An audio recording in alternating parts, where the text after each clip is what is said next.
Arthritis, நீ pain இது வந்து இந்த ஆர்த்தரைட்டிஸ் சம்மந்தப்பட்டது ஆஸ் வி டிஸ்கஸ்ட் ஏர்லியர் வாத சம்மந்தப்பட்ட இது நெறைய பேர் இதனால வந்து பாதிக்கப்படுறாங்க. So what is the remedy for this?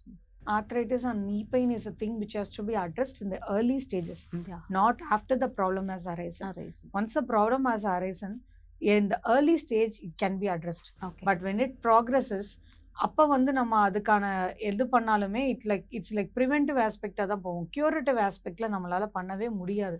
அதுதான் ரியாலிட்டி. இதை வந்து உலகம் புரிஞ்சுக்கணும் அப்படின்னா one thing what we have to do is 35 years is the right time to start treating the arthritis, whether you have it or not. Okay okay.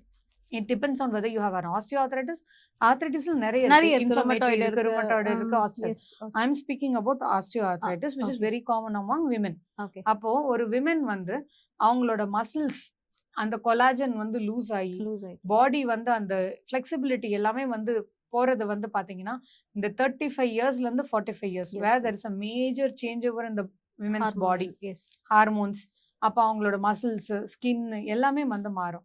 So this is the right age to start the exercises for the knee.